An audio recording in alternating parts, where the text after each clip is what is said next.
ગામનું નામ હતું સૂર્યપુર. માટીના ઘર, કાચા રસ્તા અને ગરીબીની વચ્ચે એક નાનકડું ઘર હતું, જ્યાં જન્મ્યો હતો એક બાળક, અર્જુન. અર્જુનનો પિતા મજૂરી કરતો અને માતા લોકોના ઘરમાં વાસણ ધોતા. ઘરમાં ઘણીવાર રોટલી ઓછી પડતી, પણ સપનાઓ ક્યારેય ઓછા નહોતા. એક દિવસ ગામમાં પોલીસની જીપ આવી. ચમકદાર યુનિફોર્મમાં એક અધિકારી ઉતર્યા. ગામના લોકો તેમને માન આપતા જોયા. અર્જુનના મનમાં પ્રશ્ન ઊભો થયો. માં, આ કોણ છે? માતાએ કહ્યું, બેટા, આ ઇન્ડિયન પોલીસ સર્વિસના અધિકારી છે, દેશની સેવા કરે છે. એ દિવસથી અર્જુનના દિલમાં એક દીવો પ્રગટ્યો. હું પણ એક દિવસ આઈપીએસ બનીશ. ગામમાં વીજળી નહોતી.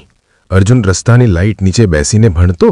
મિત્રો મજાક કરતા, અરે તું આઈપીએસ બનશે?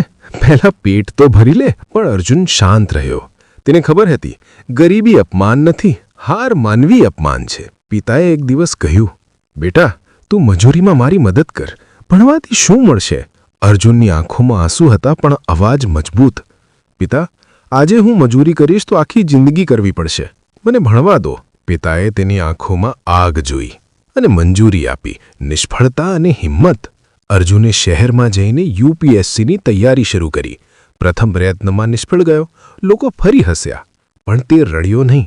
માતાની એક વાત યાદ આવી, દીકરા, સૂરજ પણ રોજ ઢળે છે, પણ ફરી ઉગે છે. બીજા પ્રયત્નમાં પણ નિષ્ફળતા. ત્રીજા પ્રયત્નમાં પરિણામ જાહેર થયું. અર્જુનનું નામ યાદીમાં હતું. તે દિવસ ગામમાં પ્રથમવાર મીઠાઈ વહેંચાઈ. પિતાની આંખોમાં ગર્વ હતો, માતાના હાથ કંપી રહ્યા હતા. સપનું સાકાર. યુનિફોર્મ પહેરીને જ્યારે અર્જુન ગામમાં પાછો આવ્યો, ત્યારે લોકો તેની આગળ સલામ કરતા હતા. એ જ રસ્તા પર જ્યાં તે ક્યાંય મજાકનો પાત્ર બન્યો હતો. આજે લોકો કહેતા હતા, આ છે અમારા ગામનું ગૌરવ. અર્જુને ગામના બાળકોને કહ્યું, ગરીબી તમારો જન્મ છે, પણ તમારું ભવિષ્ય નહીં. સપનું જોવાની હિંમત રાખો. પરિસ્થિતિ નાની હોઈ શકે, પણ સપનાઓ મોટા હોવા જોઈએ. નિષ્ફળતા અંત નથી, તે સફળતાની તૈયારી છે. માતા પિતાની આશીર્વાદ અને પોતાનો વિશ્વાસ, એ જ સૌથી મોટી તાકાત છે.